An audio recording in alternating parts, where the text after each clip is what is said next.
Hey guys, good afternoon. It's Wednesday, April 1st. I hope you're having a really good day today. I have a special guest host with me today because he's my expert. We've been learning a lot about the daytime and nighttime patterns, and I thought that since we finished our Sunshine Makes the Seasons book a little bit earlier than I expected, that we would take these last couple of days before spring break to talk a little bit about just fun space facts.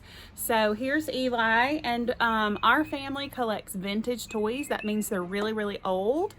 And he actually has some vintage space toys that he wants to share with you. And I'm going to let him tell you about some of the things. Oh, sorry, they're not toys, they're collectibles. So he's going to tell you a little bit about what these are, and I'm going to hold them up for him so that he can share with you what they are. Okay. So this is a Mercury 7 member, and Talk loud.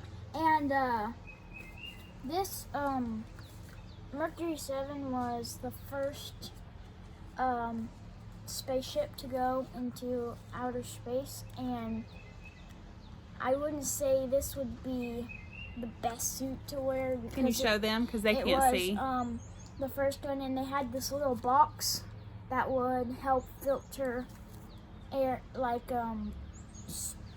just anything into air. So it's not a super reliable oxygen tank, is it? Yeah. It was one of the first of its kind. And show them. This is, I think it's an original G.I. Joe. So this is from like the 60s. It has all the moving parts on it. And then tell us a little bit about this thing. It's still jointed, unlike other Barbie dolls. This is the Friendship 7. This is not what you would see in an actual spaceship. It's just a replica. And this is where the G.I. Joe would sit, in this little seat right here. The dashboard is right there, and there's like radar where they would see everything. Like oxygen controls, seat belts, light switches, all the stuff you need. And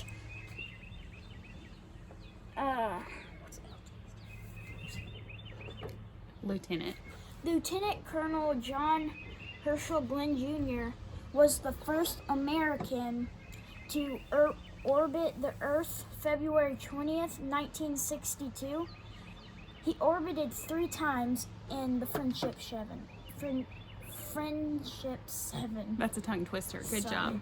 All right. Well, thanks for showing us some of your fun facts and some examples of some of the first people that journeyed out into the outer atmosphere of the Earth. I mentioned that one of Eli's favorite books at the house is The Story of Scott Kelly, and he's actually a modern astronaut. So he was in space just recently, and I'm going to share with you his autobiography today and tomorrow. Thanks, Eli. Bye. So I'm going to share with you a little bit about an astronaut that could have possibly been someone that you know, because he's still living today. He's not like the gentleman that Eli mentioned earlier. He's a modern astronaut, so his suit looks a lot like what you would notice on TV or what you would imagine people would travel into space in today. So our story today is called Astronaut Scott Kelly, My Journey to the Stars, and it is illustrated by Andre Ciolin. So I'm just going to start. And like I said, we'll start some of it today and finish most of it tomorrow. Here is a real picture of him in his new modern spacesuit. You can see how they've improved just based on the outfit that Eli showed you on the G.I. Joe. It's pretty impressive how much technology they've been able to improve. It's been 340 days since I set foot on Earth. I've spent almost a full year living and working on the International Space Station. It's the hardest thing I've ever done. I miss fresh air and the feel of rain on my face. I miss hugging my daughters and my girlfriend Amiko. At last, it's time to get into the spaceship that will take me home. So there's a picture of him and his daughters. I say my goodbyes to the team who has become my space family. Then I climb into my seat.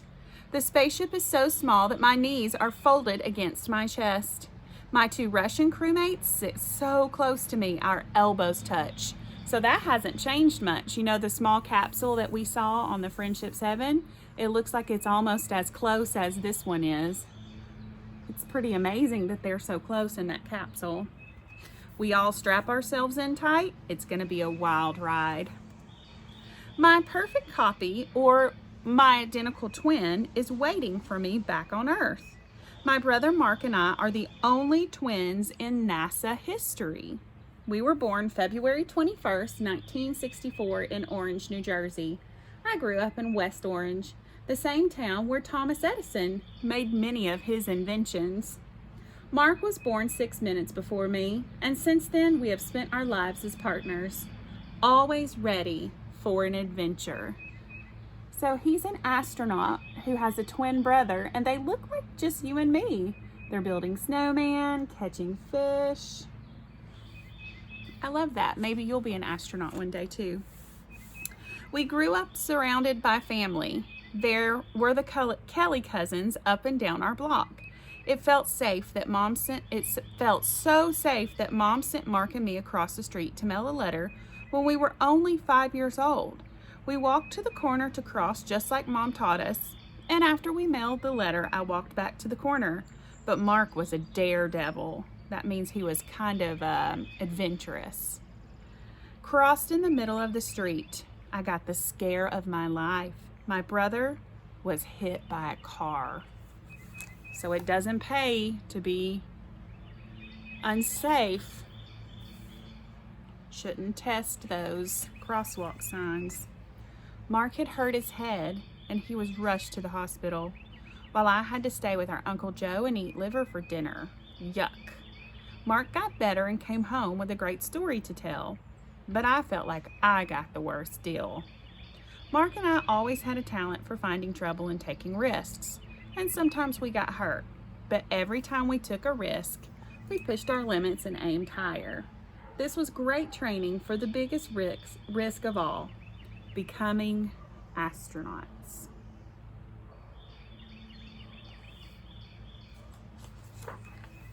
Every weekend, Mark and I stayed with Grandma and Pop so Mom and Dad could go out.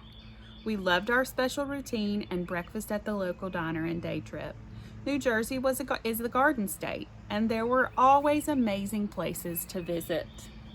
Years later, I thought about Grandma and Pop as I took care of the flowers on the ISS. That's the International Space Station. So that's a fun fact I didn't know. They have flowers in space. Pretty cool. At home, every day was different. Our parents didn't always get along, but we never knew when a fight might start. It was scary sometimes when they argued and Mark and I would hide. Watching our parents fight turned Mark and me into peacemakers. We can get along with pretty much anyone. We learned to stay calm even in the toughest times. This has helped us each lead our own crews into space. You never know when problems can become your strengths. There's one of his crews that he was the leader of. So it sounds like in order to be on the astronauts team, you have to be a peacemaker. That means you have to try really hard to get along with others. Dad was also a police officer, and when I was 11 years old, Mom decided to become a police officer too. In the 1970s, police departments had just started to let women join the force. But first, they had to pass the same test that men did. My parents, even though they fought a lot, Dad still had Mom's back. He helped set up a training course in our backyard. I agreed to be Mom's practice dummy, pretending to be hurt so she could drag me to safety. So even though they had some struggles, they still helped each other out. That's kind of what the families are for, right? Helping us when we need them the most. The hardest part, of course, was the wall. Mom had to climb every day. She had to climb over the wall. At first, she couldn't even touch the top. It took Mom a long time, but she finally did it. Soon after, she passed the test and became one of the first female police officers in New Jersey. Her success showed Mark and me that if we have a plan and small steps, we could turn it into a big dream that was something real. There's their mom practicing all those skills to become a police officer. I still didn't know what my dream was, though. I was really not very good at being a student. I wasn't really good at sitting still. I wasn't able to listen to the teacher for long times, and I couldn't stop watching the squirrels outside the window. Even so, Mr. Tarnoff, my principal, believed in me. He begged me not to give up, and years later, he was invited to both of my space shuttle launches. So that's great. His principal believed in him and never gave up on him. And he got to go be a part of the special space shuttle launches because he was so impressed by Mark and what he had done. During high school, Mark and I joined the volunteer ambulance unit. Every night was different. We never knew what to expect. And riding in the ambulance, sirens screaming, it was kind of exciting. Most important, we loved helping people. I finally found something that I loved. I wanted to become a doctor. But how was I ever going to get through college and medical school when I could barely sit still in class? One day I went to a bookstore to buy gum, and a book cover caught my eye. It was The Right Stuff by Tom Wolfe. Pick me up, open me, it called. Have you ever had a book say that to you? Pick me up, open me. I'm kind of that way with some of my favorite books. That book changed my life forever. It was exciting and full of daring pilots risking everything to test new planes. How fast could they go? How high could they fly? And sometimes pilots even crashed. And sometimes they soared. The best became the Mercury 7, the first NASA astronauts. And look at that picture. It looks just like the figure that Eli had earlier. See the silver? See the tubes coming off for their oxygen boxes? It's pretty awesome. I had finally found my dream. I wanted to be a test pilot, and thanks to my mom, I knew how to make my dream real. I would create a plan and follow it step by step. Step 1, do my homework. Now that I had a goal, I was able to work hard and graduate from college. Step 2, join the Navy. Here I could learn how to fly. Mark started flight school too, and I quickly learned that flying was fun. But it wasn't easy. It took a lot of risks as a jet pilot. I needed to see how fast my plane could fly and how good of a pilot I could be. Flying a fighter jet was really hard, and the first time I tried to land on a moving ship, I just couldn't do it. But I didn't give up, and in the end, I flew faster than the speed of sound, and I was unstoppable. I wanted to fly higher and higher. To do that, I needed to go to space. So tomorrow when we come back for our book, we're going to see if he gets to fly higher and higher. It's pretty awesome that he was a jet pilot. And we're going to learn a little bit about Scott Kelly's journey to the stars after he became an astronaut. So I just want to share with you that sometimes it's hard to think past elementary school or middle school or even high school. But just like Scott, he had a dream. And even though his dream changed a couple of times, like he said he wanted to be a doctor at first, but wasn't sure how he would get through school. And then he found the perfect avenue for him to become a lifelong pilot. And that was through joining the military and becoming a pilot for the Navy. So sometimes if we have a plan and we take it step by step, it opens up lots of opportunities for us.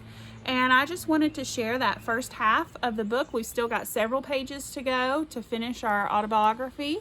And maybe next time Eli will come on with me and he'll show you some more of his cool things that he has pertaining to space. I hope you guys have a wonderful Wednesday. And tomorrow is STEM Day, so if you have finished all of your activities and your work, feel free to check out the HCDE website for some really cool STEM challenges. I know they're going to do lots of science and technology activities. There's some math and art as well that they're offering, and I'm going to try to put up some really cool things as well, mostly pertaining to space because that's what we've been kind of chatting about online. But I'll see you again tomorrow, and hopefully you have a great rest of your week. Bye-bye.